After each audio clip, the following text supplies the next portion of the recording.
Bismillahirrahmanirrahim. Assalamualaikum warahmatullahi wabarakatuh. Alhamdulillahirabbil alamin. Wassalatu wassalamu ala asrofil anbiya'i mursalin wa ala alihi washabihi ajmain. Asyhadu an la ilaha illallah wa asyhadu anna Muhammadar Rasulullah. Para mahasiswa yang Ibu banggakan, insya Allah kita akan melanjutkan perkuliahan psikologi umum dan perkembangan. Setelah Anda mengikuti ujian tengah semester, kita beralih ke psikologi perkembangan.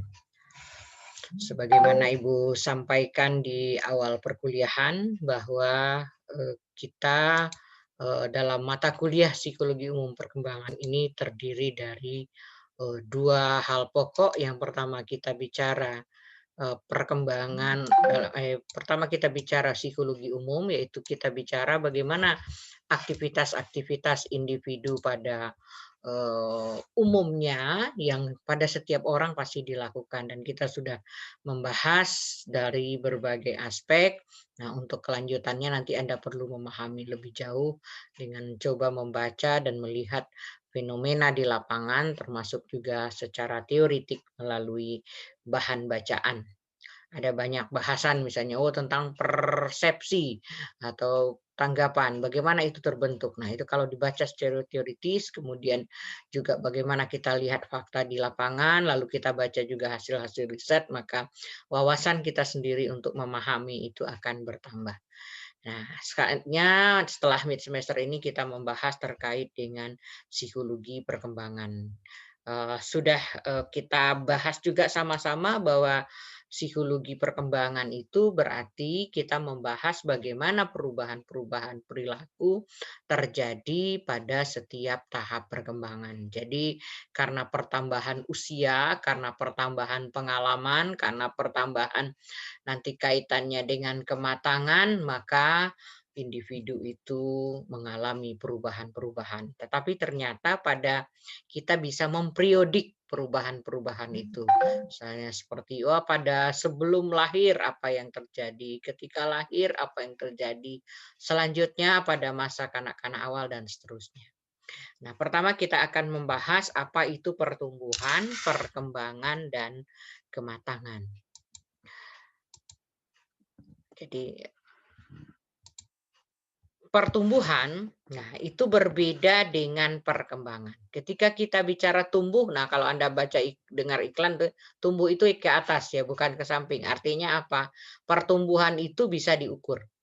Jadi perubahan yang sifatnya kuantitatif, kemudian pada aspek fisik dan terkait dengan struktur, penyempurnaan struktur. Nah, dulu waktu kita bayi gitu ya, ini kepala ini bisa jadi lonjong besar gitu ya, kemudian leher pendek, kemudian juga nanti badan pendek, kaki pendek. Tapi lama-lama itu berubah strukturnya menjadi proporsional ya. Kepala tidak lagi besar, kemudian juga leher mulai memanjang dan seterusnya. Tangan yang tadinya pendek menjadi panjang. Nah, begitu juga ukuran menjadi proporsional antara kaki, badan, dan seterusnya. Maha suci Allah yang telah menciptakan manusia dengan sebaik-baik bentuk ya. Kemudian juga ketika kita belum ada, asalnya hanya kita itu sebentuk setetes mani, kemudian kita berubah, ternyata membentuk, lalu ditiupkan ruh dan menjadilah manusia. Nah, itu perubahan-perubahan yang sifatnya fisik itu, baik ketika dia sebelum lahir, setelah dia lahir, sampai dia masa tua, itu disebut dengan pertumbuhan. Kemudian terkait dengan perkembangan, perkembangan itu sedikit berbeda dengan pertumbuhan karena dia bersifat baik fisik maupun psikis. Jadi perubahan yang sifatnya progresif akibat kematangan dan pengalaman. Nah, sifatnya kualitatif. Misalnya tangan itu tadinya tidak bisa memegang, lalu dia bisa memegang. Nah, maka dia terkait dengan fungsi. Tangannya masih kecil, tetapi fungsinya berbeda. Awalnya tangan itu tidak bisa memegang, tidak bisa mengangkat, tidak bisa membawa barang, tapi kemudian dia berkembang. Begitu juga mata itu awalnya mungkin melihat itu tidak langsung kontak dalam arti terjadi hubungan psikologis, tetapi bisa jadi melihatnya kosong pada awalnya. Nah, tapi perkembangan-perkembangan bayi akhir-akhir ini ternyata terjadi perubahan. Ada bayi-bayi itu sudah baru berapa hari saja sudah langsung kontak mata. Nah, ini ada perubahan. Perubahan yang sifatnya agak sulit kita ukur ya atau kualitatif dengan alat ukur tertentu gitu ya. Tetapi walaupun para ahli tetap berusaha untuk melihat bagaimana perubahan itu terjadi. Jadi perkembangan terkait dengan perubahan yang sifatnya kualitatif, baik sifatnya fisik maupun sifatnya psikologis. Nah, itu artinya terkait dengan fungsi. Telinga, bagaimana telinga itu membedakan bunyi gitu ya. Walaupun awalnya dia bisa mendengarkan tapi dia belum bisa berfungsi untuk membandingkan. Nah, bandingkan telinganya seorang bayi dengan telinganya anak yang sudah di TK-nya. Begitu ada bunyi dia langsung berteriak, "Oh, ini batu jatuh. Oh, ini." Nah, sebelumnya dia nggak tahu sama sekali. Nah, itu perkembangan ya. Kemudian kematangan. Nah, seringkali dalam bahasa sehari-hari, matang itu seolah-olah dewasa. Dewasa seringkali dikaitkan dengan umur. Nah, padahal sebetulnya perkembangan itu terdiri dari serangkaian, serentetan masa ya. Nah, kematangan itu sebetulnya adalah masa terbaik bagi berfungsinya aspek fisik maupun aspek psikis. Jadi kalau dia belum matang, dia belum bisa kita fungsikan.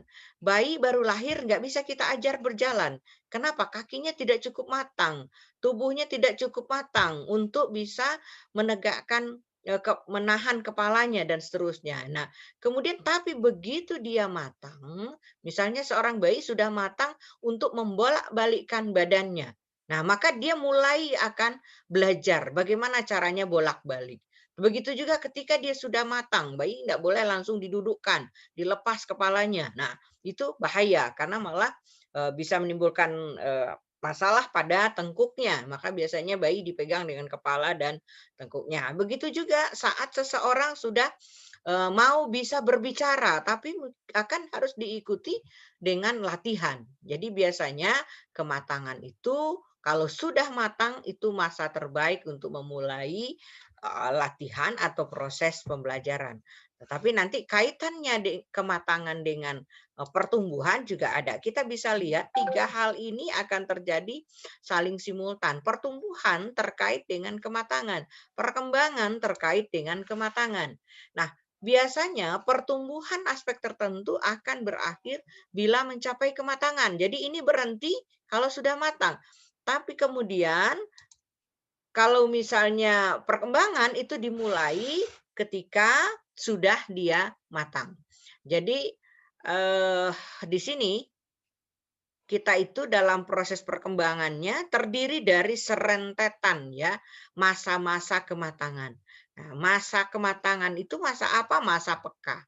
Masa puncak atau titik kulminasi pertumbuhan kata Wedrington dan masa readiness atau tolak kesiapan untuk berfungsinya psikofisik. Jadi kalau perkembangan fungsi, kalau ini misalnya seseorang umurnya sudah 17 atau 18 tahun. Untuk perempuan biasanya nambah tingginya itu kecil sekali kemungkinan. Tapi anak laki misalnya masih bertambah.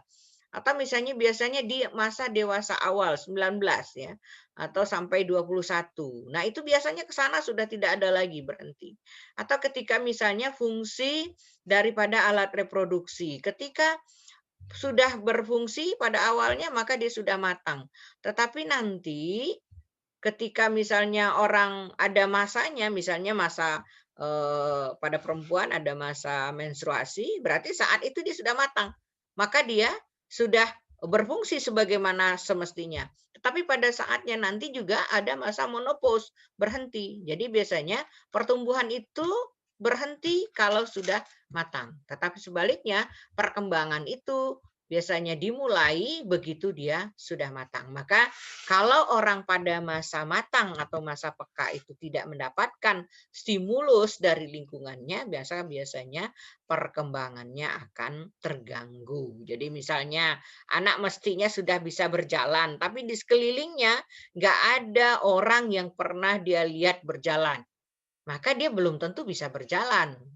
Ada percobaan, ada anak yang tinggal di hutan, ternyata di sekelilingnya adalah binatang yang berjalannya dengan kaki empat, maka dia pun akan berjalan seperti itu.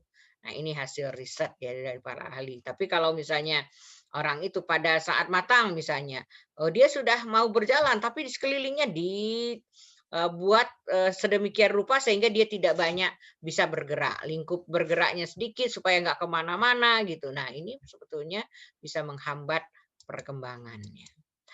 Kemudian, perkembangan biasanya relatif sulit diidentifikasi ya karena tiba-tiba misalnya seorang anak dari bisa belajar bicara tiba-tiba sudah banyak saja kosakatanya. Nah itu berapa? Walaupun para ahli bisa mengukur hanya periodik. Misalnya, oh ternyata umur 2 tahun sudah sekian kosakata, umur 3 tahun sudah sekian. Tapi bagaimana per hari itu berubah? Itu sulit dideteksi. Kemudian karena perkembangan itu tidak bisa dilepaskan antara aspek fisik dengan aspek psikis. Ya, kalau Ibu contohkan tadi itu berjalan, yang berdiri itu kakinya, tapi bagaimana psikisnya? Anak biasanya untuk menginjak itu pasti ada proses berpikir. Pasti mungkin ada rasa emosi, emosi takut kalau jatuh atau misalnya justru sebaliknya, dia ingin mencoba, kemudian dia berani ditambah dengan stimulasi lingkungan, maka terjadi perkembangannya dengan baik. Begitu juga kalau dia bicara. Bicara itu bukan cuma lidah, tetapi bicara itu juga ada aspek psikisnya, ada aspek berpikirnya. Nah, maka dalam perkembangan itu sangat terkait dengan aspek fisik dan aspek psikologis atau psikis ya. Kemudian apa aspek-aspek perkembangan utama itu? Nah, biasanya para ahli itu membagi ada aspek fisik ya, ada aspek motorik. Nah, fisiknya ya tubuhnya, anggota tubuhnya, panca inderanya. Motorik yaitu bagaimana keterampilan daripada fisik. Nah, ini terkait dengan perkembangan perseptual atau persepsi ya, bagaimana ia membentuk pemikiran-pemikiran atau tanggapan-tanggapan dalam pikirannya sehingga dia bisa melakukan berbagai aktivitas fisik. Ibu ambil contoh untuk misalnya naik sepeda, pasti anak berpikir dulu bagaimana caranya naik sepeda. Bagaimana sepeda itu maju. Nah, itu dia baru bisa menguasai keterampilan itu terkait juga dengan bagaimana dia strategi untuk melakukan aktivitas itu. Nah, maka aspek fisik motorik itu juga terkait dengan penguasaan kontrol motorik. Ya, awalnya bayi nggak bisa mengontrol tangannya, nggak bisa mengontrol kakinya, dia hentak-hentakkan. Tetapi kemudian ketika ada rangsangan, nah kaki itu bisa menendang, kaki itu bisa mendorong, kaki itu misalnya apalagi kalau kita berikan anak kecil bola gitu ya, nah dia akan mulai mendorong dengan tangannya, mulai memfungsikan kakinya, itu kaitannya dengan fisik dan motorik. Kemudian ada aspek yang disebut dengan intelektual. Nah, ini bicara kecerdasan, ini bicara kecermatan, ini bicara cekatan, ini bicara bagaimana berpikir. Nah, ini Ibu kira kita sudah mempelajari bagaimana berpikir terjadi, bagaimana inteligensi, bagaimana multi kecerdasan itu berfungsi. Nah, ini merupakan salah satu aspek perkembangan yang cukup penting juga. Nah, kaitannya nanti dengan kemampuan untuk memecahkan masalah, kemampuan untuk berkreasi. Nah, kemudian ada bahasa. Nah, bahasa juga tidak bisa lepas dari pengetahuan dan berpikir. Karena apa yang diucapkan itu dikenali, itu mudah dimaknai gitu ya. Kemudian bagaimana orang menggunakan berbagai konsep. Misalnya kalau Ibu contohkan, ambil piring di dapur. Nah, itu ada beberapa konsep di situ. Ambil itu apa, di dapur itu di mana, piring itu yang mana, bagaimana caranya ke sana. Nah, itu kita menggunakan satu kalimat, kemudian ada beberapa kata, itu mengandung sejumlah pengetahuan yang membuat orang harus berpikir dan seterusnya. Hampir semua proses bahasa itu sangat erat kaitannya dengan intelektual.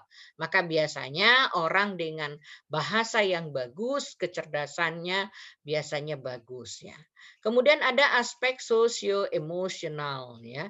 Aspek sosial itu kaitannya bagaimana orang mengembangkan kemampuan untuk berhubungan dengan orang lain. Aspek emosional, karena kita sudah belajar juga ada marah, ada benci, ada dengki, ada iri, kemudian ada sedih. Nah, kita juga belajar sebelumnya tentang perasaan. Nah, emosi itu adalah ekspresi dari perasaan gitu ya, sehingga yang kita lihat itu biasanya adalah emosionalnya. Nah, bagaimana orang mengungkapkan emosinya? Bagaimana dia suka, bagaimana dia senang, bagaimana dia gembira, bagaimana dia cinta, bagaimana dia sedih, bagaimana dia dengki, bagaimana dia iri. Nah, itu aspek-aspek sosial emosional. Bagaimana itu masing-masingnya berkembang pada setiap tahap perkembangan. Kemudian juga aspek agama dan moral. Nah, aspek agama biasanya terkait dengan paham tentang agama, yakin dengan Tuhan, yakin adanya malaikat, lalu berperilaku sesuai dengan aturan agama, sopan, taat, beribadah, gitu ya. Nah, ini kaitannya dengan aspek agama dan moral. Asalnya manusia itu amoral, nggak ngerti apa itu aturan. Maka kalau di mana dia dibesarkan itu akan sangat menentukan bagaimana moralnya berkembang. Nah, kemudian kalau kita dalam Islam jelas tuntunan agama itu meliputi seluruh aspek kehidupan. Nah, ini nanti bagaimana dia terjadi sampai pada saat balik harusnya orang itu sudah betul-betul yakin dengan Allah, takut dengan Allah, berharap hanya pada Allah. Nah, itulah perkembangan yang kita harapkan. Tetapi pada faktanya nanti kita akan melihat tidak seperti itu setiap orang proses perkembangan agama terjadi di dalam dirinya. Ada berbagai macam hambatan di dalam proses perkembangan. Nah, kemudian bagaimana perkembangan itu terjadi? Faktor-faktor apa yang mempengaruhi perkembangan, perubahan-perubahan itu? Yang pertama ada faktor bawaan atau yang kita sebut dengan hereditas. Nah, ini bersifat alamiah atau nature ya. Kita nggak bisa mengubah, wah kok kulit saya hitam, kok saya nggak putih seperti yang lain. Ya sudah begitu Allah kasih. Kok mata saya sedikit sipit, orang lain kok matanya misalnya lebih besar, kemudian atau hidung saya kok pesek, orang lain kok hidungnya mancung. Nah, atau misalnya saya kok punya sifat pemalu. Nah, itu sifatnya hereditas.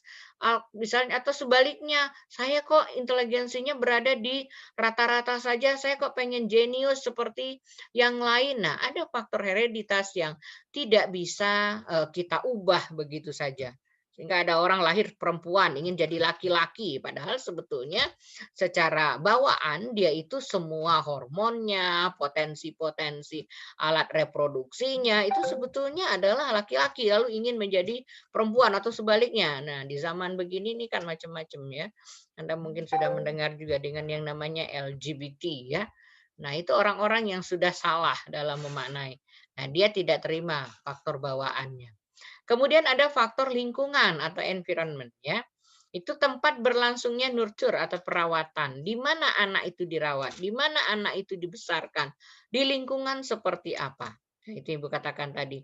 Bahkan untuk melakukan gerak saja, anak yang biasanya segala dilarang gitu kan, dengan anak yang biasanya dilepas saja, itu akan terjadi perbedaan perkembangan.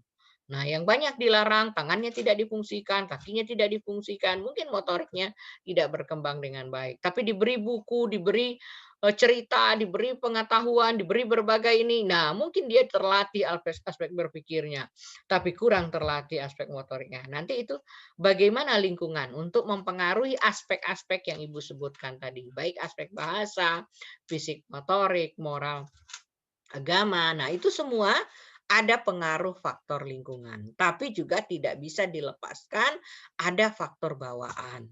Untuk bisa berjalan ya mesti membawa punya potensi kaki gitu ya. Kemudian untuk ini juga punya misalnya yang namanya engsel untuk bisa diputar. Nah, itu hereditas. Kemudian bagaimana lingkungan itu mempengaruhinya.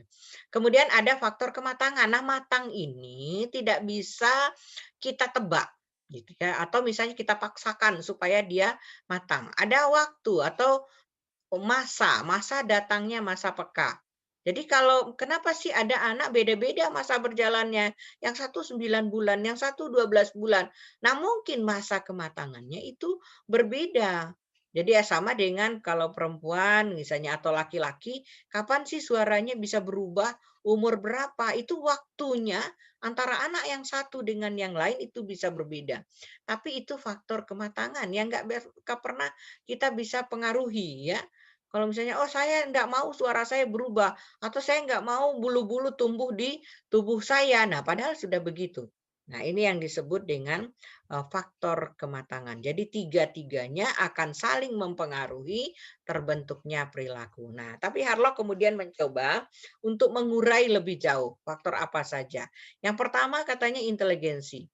Jadi, ada penelitian yang menunjukkan usia untuk berjalan dan berbicara ternyata berhubungan dengan IQ. Terbukti misalnya anak dengan mental retarded, apakah dia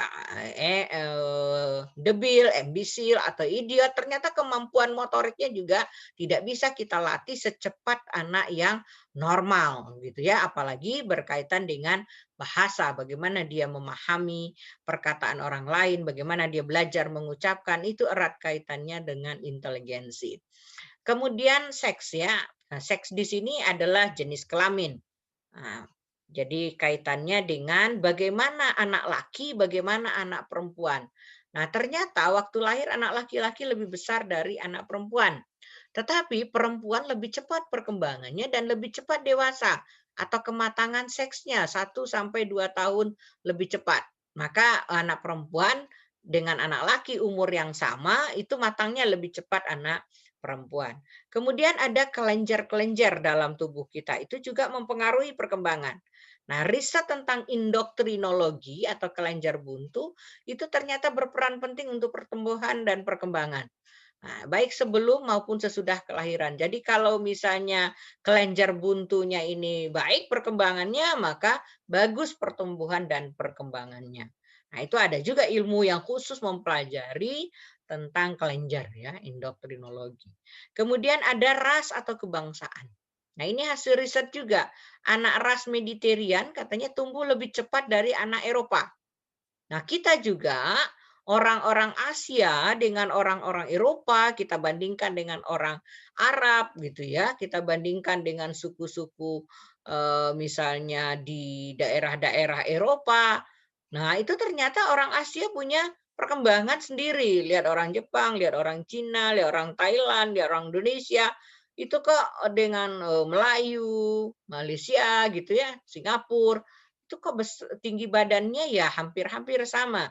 Nah, beda kalau kita lihat posturnya orang Arab, posturnya orang Eropa, posturnya orang India gitu kan. Ternyata orang India punya kekhasan sendiri dari sisi bentuk tubuhnya, tinggi badannya. Itu orang mereka rata-rata dengan hidung mancung, kulit yang sedikit hitam gitu ya, tetapi kemudian terlihat lebih tinggi jangkung dan seterusnya. Nah, kemudian ada posisi dalam keluarga. Kata Harlock itu anak kedua, anak ketiga, dan seterusnya, itu perkembangannya ternyata lebih cepat dari anak pertama. Nah, dibanding juga dengan anak bungsu. Karena biasanya anak pertama cenderung dimanja.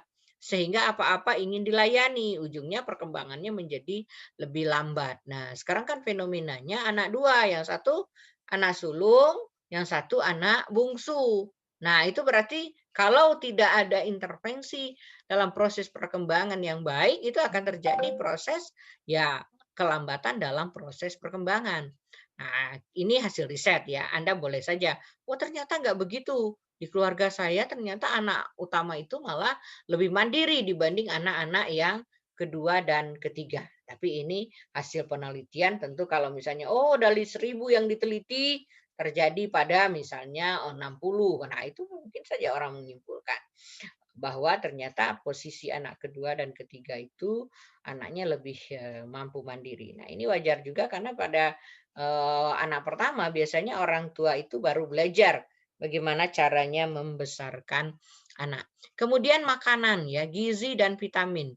Jika kurang ini bisa menyebabkan gigi keropos, penyakit kulit. Kemudian kita mengenal juga sekarang stunting, orang yang tinggi badannya tidak mencapai rata-rata orang dengan usianya.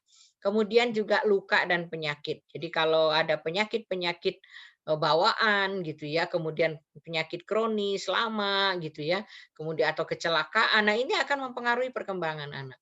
Anak lain sudah bisa apa, oh sudah bisa naik sepeda tapi kan badannya lemas, sakit-sakit, boro-boro dia naik sepeda, jalan latihan saja dia susah. Kemudian juga hawa dan sinar. Nah, ternyata terdapat perbedaan antara anak yang lingkungannya baik dengan lingkungan yang buruk. ya. Dalam arti tinggal di lingkungan yang bersih, aman, banyak oksigen gitu ya. Kemudian sinar matahari cukup. Nah, itu mempengaruhi proses perkembangan. Kita tahu ada orang sakit kenapa? Karena nggak pernah kena vitamin D. Artinya apa? Matahari nggak pernah menyinari tubuhnya gitu ya. Nah, kemudian ada kultur atau budaya. Nah, ini Dennis meneliti orang Amerika dengan India, sifat pertumbuhan bayi sama, tapi budaya merubah sejumlah dasar tingkah laku. Awalnya sih ketika bayi misalnya lahirnya panjangnya sama, kemudian tapi misalnya besar beratnya sama, kemudian dia juga belum ampuh kontak dengan orang luar. Tapi kemudian kultur itu mengubah sehingga sejumlah dasar perilakunya itu juga berubah gitu ya, antara budaya yang satu dengan budaya yang lainnya. Kemudian prinsip-prinsip perkembangan ya. Ada prinsip-prinsip perkembangan yang perlu kita pahami. Yang pertama adalah biasanya masa-masa permulaan perkembangan adalah masa kritis. Ya, sama dengan ibu hamil, itu masa kritisnya 3 bulan pertama, itu kritis kalau terjadi keguguran. Kemudian begitu bayi lahir, itu juga masa kritis, apakah alat pencernaannya berfungsi, pernapasannya berfungsi, refleksnya berfungsi gitu, apakah gangguan pada pernapasan dan seterusnya. Maka biasa ada treatment-treatment khusus pada masa bayi baru lahir. Misalnya, bayi lahir tidak menangis. Nah, itu ada sesuatu, maka biasanya ada tindakan-tindakan dari dokter. Begitu juga ketika masuk masa kanak-kanak awal setelah bayi ya. Mungkin kanak-kanak awal karena bayi 2 tahun sudah mulai berjalan, sudah bisa ke sana ke sini, ini juga cukup kritis. Kenapa? Karena dia ingin keluar, ingin kemana. Nah, ada hal-hal yang bisa membahayakannya. Misalnya jatuh gitu ya. Kemudian juga masuk ke masa 3 tahun gitu ya, anak sudah bisa bicara, sudah bisa lebih banyak lagi aktivitas, eksplorasi. Nah, itu ada masa-masa di mana kalau dia tidak mendapatkan stimulasi yang tepat, nah ini akan membawa masalah pada perkembangan berikutnya. Atau yang tadinya faktor bawaannya bagus, tetapi karena tidak mendapatkan stimulasi, ini bisa menimbulkan masalah. Nah, lompat terus pada setiap masa. Sehingga ada masa puber, pada masa remaja itu juga kritis ketika orang tidak mengembangkan aspek-aspek fisik dan psikisnya secara tepat. Nah, masa tua juga begitu. Ada orang merasa bahwa masa tua itu membuat dia hidupnya susah dan seterusnya. Ada setiap proses-proses awal dari proses perkembangan itu biasanya kritis ya. Kemudian kematangan dan belajar itu memainkan peranan penting dalam perkembangan. Kenapa? Karena orang baru bisa belajar kalau sudah matang. Karena dengan adanya kematangan, orang bisa melakukan berbagai macam proses belajar. Jadi tidak bisa kita lepaskan antara matang dengan belajar. Kemudian perkembangan biasanya mengikuti pola tertentu yang dapat diramalkan. Jadi kalau misalnya, oh bayi pertama kali nangis, kemudian dia akan belajar untuk bagaimana memfungsikan indranya, lalu setelah itu fungsikan tangannya, lalu setelah itu jadi kita bisa melihat, oh awalnya telentang saja, bolak-balik, kemudian dia akan belajar untuk duduk, kemudian dia akan belajar untuk merangkak dan seterusnya. Pada masa-masa itu bisa diramalkan. Artinya umur berapa sih anak jalan, umur berapa anak tengkurap, umur berapa misalnya anak merangkak dan seterusnya. Umur berapa biasanya anak bicara. Nah, kemudian kalau kita lihat tidak ada dua individu yang perkembangannya persis sama. Walaupun lahir di rumah sakit yang sama, pada hari yang sama gitu ya, pasti jam lahirnya sedikit berbeda. Entah menit, entah detik gitu berbeda. Nah, kemudian ketika dia besar, kita lihat lagi dia juga akan berbeda perkembangannya. Nah, setiap tahap perkembangan mempunyai perilaku yang khas. Nah, ini yang Ibu sampaikan tadi, bahwa ternyata pada setiap tahap perkembangan itu ada ciri-ciri tertentu yang hampir sama pada umur itu. Ya, misalnya pada masa remaja perilaku khasnya apa? Itu biasanya kalau secara urusan sosial, dia mulai tertarik dengan jenis kelamin lain, mulai melihat apa dirinya cantik atau enggak. Itu terjadi pada semua remaja, sibuk berhias gitu kan. Kemudian dia mengalami masa mimpi kalau laki-laki dan masa haid pada perempuan. Kemudian dia cenderung berada dengan kelompoknya dan seterusnya. Itu khas. Kemudian juga ada khas orang-orang yang berada pada masa pensiun. Ada khas perilaku mereka. Mereka ingin bagaimana menikmati hasil pensiunnya, bersama-sama saling bercerita dan seterusnya. Itu juga khas. Nah, nanti inilah yang akan Anda coba urai dengan membaca teori-teori tentang psikologi perkembangan. Anda akan bisa melihat bagaimana kekhasan perilaku pada setiap tahap perkembangan. Kemudian setiap tahap perkembangan punya resiko. Nah, itu yang Ibu sampaikan juga tadi, resiko berhasil dalam perkembangannya atau gagal dalam perkembangannya. Berhasil mencapai tugas-tugas perkembangan atau tidak berhasil mencapai tugas-tugas perkembangan. Nah, ada istilah tugas perkembangan itu adalah sejumlah kemampuan yang mestinya berkembang pada tahap-tahap tertentu. Jadi kalau misalnya pada anak usia SD, itu idealnya dia senang bermain dengan anak lain. Tetapi kalau masih senang menyendiri, kemudian tidak ada stimulasi, nah itu beresiko pada perkembangan berikutnya, pada masa SMP, pada masa SMA, dan seterusnya. Kemudian perkembangan dibantu dengan stimulasi atau rangsangan.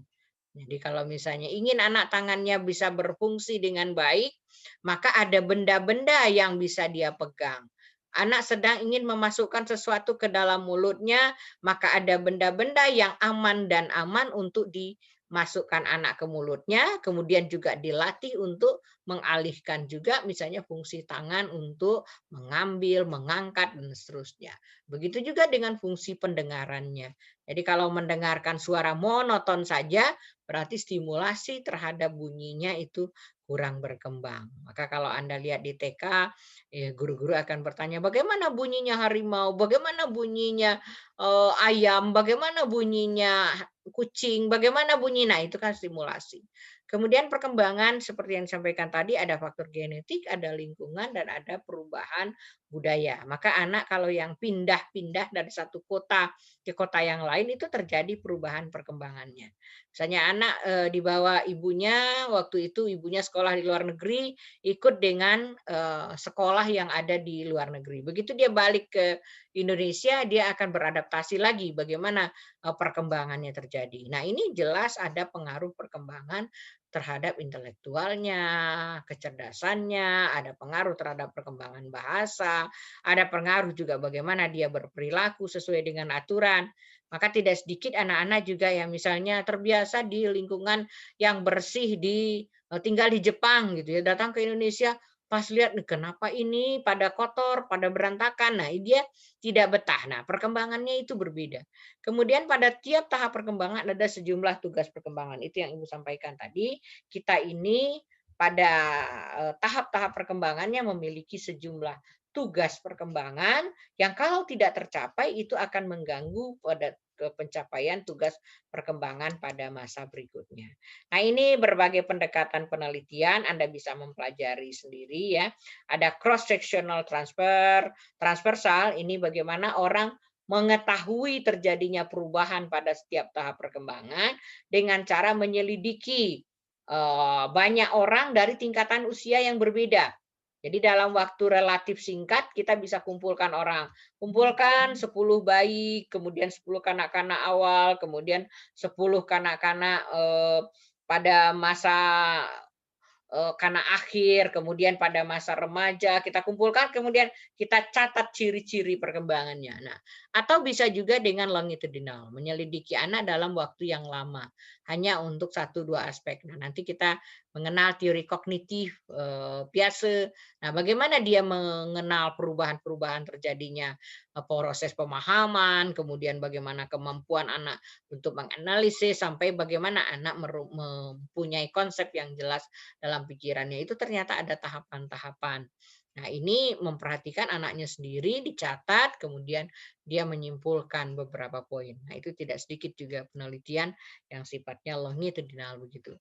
Kemudian ada sekuensial. Nah, ini kombinasi antara awalnya cross sectional, kemudian ditambah dengan yang sifatnya longitudinal. Kemudian ada cross culture, yaitu menyelidiki perkembangan dengan mempertimbangkan faktor lingkungan atau budaya untuk menyelidiki faktor yang sifatnya umum dan faktor yang sifatnya spesifik. Maka perkembangan orang Sunda, orang Jawa, orang Batak, orang Bali, oh kok ternyata ada kekhasan-kekhasan karena itu kaitannya dengan kultur ya.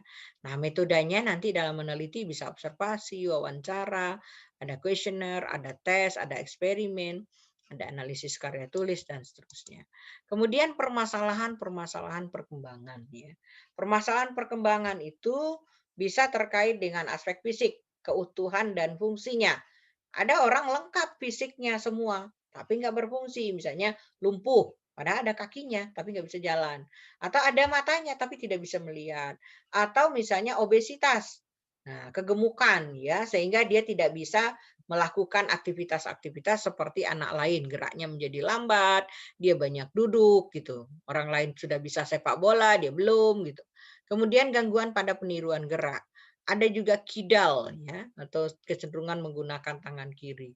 Ada juga gangguan kesehatan, ada hiperaktif, neuropati, ngompol, buang air besar sembarangan atau enkopresis, gagap, gangguan perkembangan bahasa dan sebagainya. Ini terkait dengan aspek fisik ya dan juga aspek psikisnya. Nah, kemudian psikis itu apa? Kemampuan psikologis yang dimiliki atau ketidakmampuan mengekspresikan diri karena ada gangguan misalnya kita mengenal ADHD ya, anak yang dengan kesulitan untuk berkonsentrasi.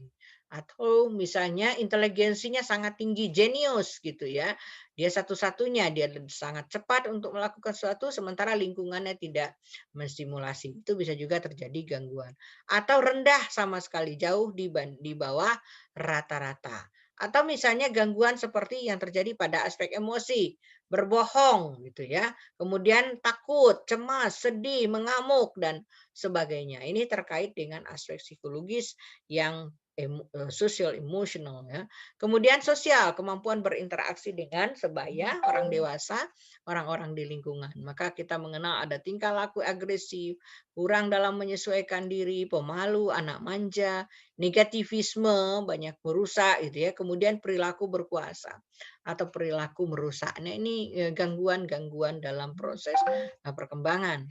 Kemudian bisa juga permasalahan perkembangan itu kesulitan dalam belajar, ketidakmampuan mencapai taraf hasil belajar yang sudah ditentukan dalam batas waktu yang ditetapkan. Ya, misalnya kalau kelas 1 itu sudah harus bisa membaca, menulis, dan berhitung. Tetapi kemudian dia mengalami hambatan sehingga dia membutuhkan treatment khusus. Nah, ini juga akan mengganggu perkembangan yang lain. Kalau misalnya anak pada masanya itu tidak bisa belajar sesuai dengan tahap perkembangannya, dia tidak mampu belajar pada tahap berikutnya. Jadi kalau anak pada misalnya 7 bulan, 8 bulan anak sudah bisa memegang benda-benda, mengambil benda dengan ini, tapi tidak pernah distimulasi. Nah, ini dia akan kesulitan dibanding dengan anak-anak lainnya yang sudah lincah gitu ya. Nah, penyebab permasalahan perkembangan itu biasanya faktor bawaan, lingkungan keluarga, lingkungan sekolah, lingkungan masyarakat, norma, budaya, dan nilai, dan sebagainya. Ya. Kemudian penyebab terjadinya perkembangan seperti yang dikatakan tadi ada kematangan, ini sudah merupakan kodrat dari Allah, kita nggak bisa atur, orang tidak bisa mengatur kapan dia harus haid, kapan suaranya berubah. Nah, ini sifatnya kematangan. Kapan kaki itu siap untuk berdiri, juga kematangan. Jadi nggak bagus juga karena saking cepat-cepatnya ingin berjalan, belum pada usianya anak sudah dilatih berjalan, malah nanti terjadi bengkok dan sebagainya. Kemudian belajar dan latihan, itu penyebab perkembangan. Lalu kombinasi antara kematangan dengan belajar. Nah, tahap-tahap perkembangan secara umum ada tahap masa prenatal, ada masa bayi, masa kanak-kanak, masa kanak-kanak akhir, masa remaja, masa dewasa. Nah, Anda nanti akan mengurai masing-masing ini ciri-ciri perkembangannya seperti apa. Nah, selanjutnya ada yang disebut dengan hukum perkembangan. Ya, berarti mesti begitulah perkembangan itu. Hukum konvergensi, bahwa misalnya perkembangan itu dipengaruhi oleh bawaan dan lingkungan. Ada hukum pertahanan diri dan pengembangan diri. Jadi karena orang ingin mempertahankan dirinya, maka dia belajar. Dengan belajar, maka dia berkembang. Gitu ya. Misalnya, kenapa sih orang bisa bikin baju? Karena dia kedinginan, kemudian harus menutup dirinya dengan pakaian. Asalnya mungkin dia tidak mampu membuat baju yang hangat. Ternyata akhirnya dia membeda-bedakan. Kalau panas harus begini bajunya, musim dingin harus begini. Nah, kalau di kita juga sangat tergantung cuaca gitu kan. Nah, itu bagaimana awalnya ingin mempertahankan diri. Kenapa orang belajar berbagai macam menu? Karena dia ingin makan pada awalnya. Kemudian tapi orang belajar juga, Kak, bagaimana caranya makan enak. Lalu orang belajar lagi bagaimana makanan sehat. Nah, ujungnya kenapa orang berkembang? Karena dia ingin mempertahankan diri dan dia ingin mengembangkan diri. Kemudian ada hukum masa peka. Jika belum masa peka, sulit belajar. Kemudian hukum keperluan belajar. Hampir semua proses perkembangan itu memerlukan belajar. Anda nggak bisa tiba-tiba makan dengan sendok kalau nggak ada proses belajar. Anda nggak bisa tahu-tahu mandi kalau nggak ada proses belajar. Kemudian hukum kesatuan anggota badan. Biasanya perkembangan pada satu bagian tubuh atau panca indera akan terkait dengan proses berpikir, merasa, ya bagaimana menyelesaikan masalah, bagaimana mengingat, bagaimana misalnya orang terdorong untuk melakukan sesuatu, motivasi gitu ya. Kemudian ada hukum tempo perkembangan. Nah, ini setiap orang memiliki kecepatan perkembangan sendiri. Jadi kita nggak bagus juga kalau hanya banding-bandingin. Kamu kok sudah bisa ini kok belum, ini kok bisa ini kok belum. Nah, setiap anak punya kecepatan perkembangannya sendiri. Kemudian ada hukum irama perkembangan. Nah, kadang-kadang perkembangan tertentu sangat cepat, tapi kadang sangat lambat. Kalau kita lihat pada bayi, kemudian dia pada awal 1 tahun itu cepat sekali pertumbuhannya. Jadi kenaikan berat badannya itu lebih banyak dibanding dengan ketika dia sudah kanak-kanak awal misalnya. Nah, begitu juga kalau misalnya eh, pada masa remaja gitu ya. Ini kok cepat sekali pertumbuhannya.